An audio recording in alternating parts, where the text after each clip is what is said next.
and entered pleas of true to counts 1 through 13 in a motion to revoke probation.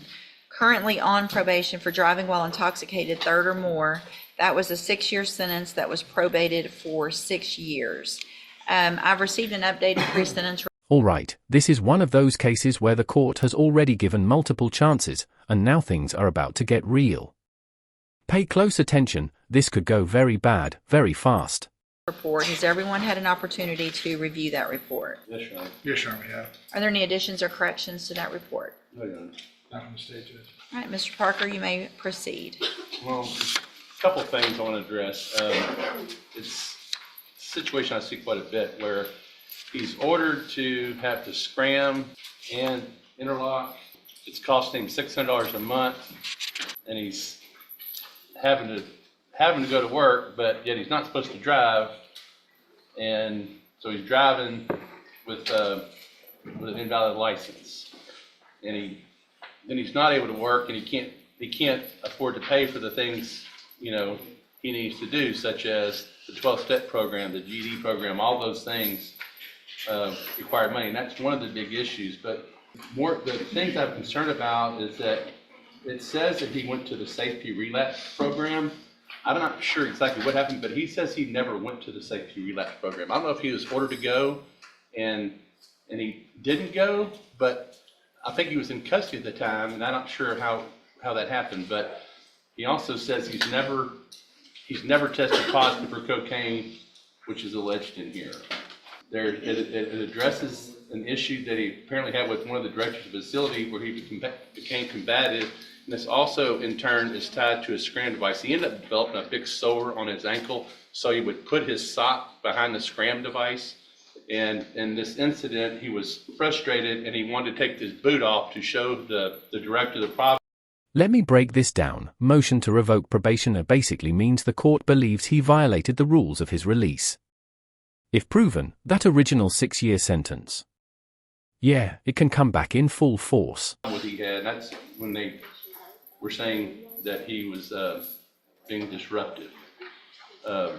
He has no other felonies, Judge, and he wants the opportunity to go back he wants to complete his probation. He wants to do the safety relapse. I'd like to hear what they say of what happened with that, but I'm sure there's an explanation. And I think you'd also like to address the court, Judge. Well, let me first make sure I've got the timeline, because it appears that I see that safety he completed and then was placed on zero tolerance in the high-medium caseload. And after that, there was an issue where he was testing positive, again, for alcohol and cocaine, which I understand he denies the cocaine, but that's what this alleges. And in October of 2022, I'm assuming through an administrative hearing, was granted relapse SafeP. Yes, ma'am. There was a motion to revoke that was filed and came before the court, and he was ordered to go to relapse SafeP, and he absconded, and he never went to relapse. So he wasn't in custody? No. Okay. And then, so we didn't see him again until August 11th of 2023, when he was arrested in Houston. So here's the thing, whether you probably didn't get any paperwork. Come up here to the front, in the middle here. From at least October of 2022 until August 11th of 2023, you wouldn't have known about anything because you quit going to probation. You were an absconder. And the only reason we found you is because you were arrested in Houston for aggravated assault with a deadly weapon. And then in May, we get you back here, and you were sanctioned to 180 days in jail. So this is the third time, it looks like to me, that you would have been given an opportunity to remain on probation. I gave you upfront time, continued you on probation. Courtesy supervision was sent to Harris County, and then we have the SCRAM device issues still, alcohol violations, interlock violations, aggressive behavior, ongoing alcohol use. So if you didn't do the relapse SafeP, it's not anyone's fault other than your own, because if you didn't know about it, it's because you weren't going to probation. Mr. Nichols? Now here's the tricky part. He's being told to follow strict rules like monitoring devices, but also expected to work and pay for them. How do you even balance that? Is this system setting him up to fail? I think it's pretty clear. He was put on zero tolerance a couple of years ago, and here we are on the second time. Third. Multiple times. Yeah. And I don't know what else we could do. So obviously I agree with the probation department's recommendation for revocation. I think he's had more than enough chances, Judge. In fact, there's just one thing I want to make the court aware of. If I can call Ms. Martinez real Yeah, quick. sure. Ms. Martinez, would you please raise your right hand? Do you swear or affirm the testimony you're going to give in this hearing will be the truth, the whole truth, and nothing but the truth, so help you God? Thank you. Go ahead. Ms. Martinez, you were supervising, well, Mr. Mendoza was on Harris County supervision, correct? Yes, sir. And you were back in October when he started having these violations and the warrant was issued. Did you advise him to turn himself in? Yes. And what was his response to you? He had responded with an email that said, "Ha." That was his only reply to you. Did I ask you to print me out a copy of that? Yes. Showing you what I marked mistakes as one for purposes of this hearing. Is this a copy of the email with his reply to you? Yes. I'll tender to the defense attorney, Your Honor. I'll tender to the court for purposes of this hearing. I'll offer states exhibit 1. It's admitted. And is that pretty consistent with his level of cooperation and attempts to prevent probation while he's been supervised? Yes, sir. No other questions, Your Honor. All right, any questions? Just a couple. I want to clarify on the relapse program. You said he was y'all came to court on motion to revoke. Is that my understanding? Yes. And so the safety relapse was ordered by Judge West. Yes. And when he was here, the defendant was here. Mr. Mendoza was here at that time. Yes, sir. Well, wouldn't he have been taken into custody? Let me make sure, because I wasn't supervising. Okay. It looks like the hearing was completed over the phone. Okay, wait, he wasn't on here. It was over the phone with the supervisor at that time. Due to him residing in Houston, he reported he had a lack of transportation to report back to the hearing at that time because he had tested positive for alcohol and cocaine. The supervisor had recommended complete relapse safety and issue a warrant for his arrest. So he was made aware at that time that he was going to have a warrant and we were requesting relapse safety. I have no further questions of her, Judge. All right, anything I have no else? other questions for Ms. Martinez, Your Honor. Your Honor. Thank you, Ms. Martinez. I think he wanted to address the court, but we never did because we Sure. talked with her. Go ahead. Would you like to tell the court? Do you want to tell the court? You're saying I went to safety. Okay, now things start getting messy: denied drug use, alleged violations, and even conflict with staff. This is where judges start asking, is this bad luck or a pattern of behavior? Twice. I never went. Nobody's saying you went to Safe P twice. We're saying you went to You're saying Safe P. I'm Hold on, absconding? don't, listen. I'm gonna let you talk, but don't talk over me. We're saying that you went to Safe P and then that you were ordered to go to the Safe P relapse, but you never came and turned yourself in after that phone call where you were told that there was to be a warrant for your arrest. So no, you never went to Safe P relapse. Go ahead. She said I was supposed to turn myself in. That was after I did the 9 months where felony assault got dropped to a misdemeanor terrorist threat. Mm-hmm. So when I was here, y'all let me out.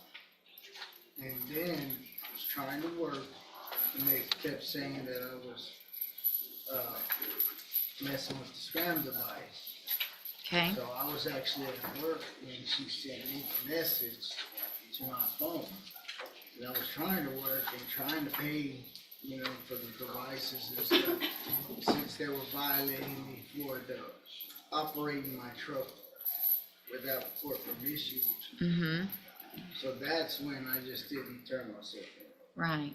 So did you respond? Is that email, that was Yes, what, ma'am. that's what you thought about all that? Yes, ma'am, I did actually say that. You thought that was funny? It's cause I was agitated and I was taking lunch at work, and I was trying to,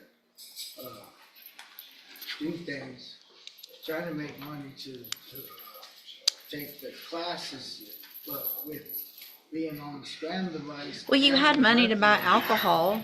You hadn't, because you kept drinking, because you kept messing, Mr. Mendoza, you have been given so many opportunities on this probation, and I understand that those things are expensive. However, if you had at any time stopped testing positive and having blood alcohol readings that were positive on those things, then you could have eventually gotten off of those. I don't keep people on those for very long. But the reason we had to keep doing it for you is because you kept drinking. You kept messing up. And so you don't get to say, Wait, this is huge. The moment someone absconds, meaning they stop reporting to probation, they're basically running from the system. And judges do not take that lightly. I kept messing up. I mean, seriously, you got the initial probation in 2021. You got relapse, you got safe P, you got some upfront time because of the Harris County issue, didn't revoke you, haven't revoked you, 3 times haven't revoked you. And here we are with all of these violations. Through your TDCJ program, I was doing what I needed. The only time I had issues when I had the foot problem that I got from the halfway house. That's the only reason they said I absconded from the TDCJ program. Okay. I've actually done well through the program, through with the supervised division. The only time I messed up is when they stopped supervising me and made me go do these things by myself. Well, I mean, how old are you? How old are you? I'm 43. 43 years old. And I have no felonies on my record except for this. That doesn't mean anything. You have this felony and you have 6 years hanging over your head. And you've been given all the tools. You went to SafeP, you got the aftercare. At some point, you have to take those tools and do for yourself and not come in and say, well, they made me do it for myself, so it's somebody else's fault that I kept drinking. We gave you the tools. If I can We're done. At this, we're done. No, we're done. At the- Mr. Mendoza, turn around. You can say whatever you want, but you're gonna face me and you're gonna get your sentence.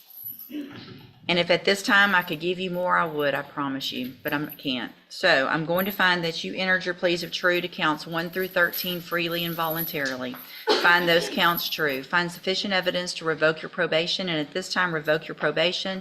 Sentence you to 6 years in the institutional division of the Texas Department of Corrections. You will receive credit on that sentence for any time that you've been in custody that the law gives you the right to receive. I'm going to hand you a certification of your right to appeal. This was not an agreement, so you do have some rights to appeal. Y'all need to sign that before you leave right now. You need to sign that you're getting a copy of it, and then we'll give you your copy, and then when you're done with that, you can go back with the bailiff.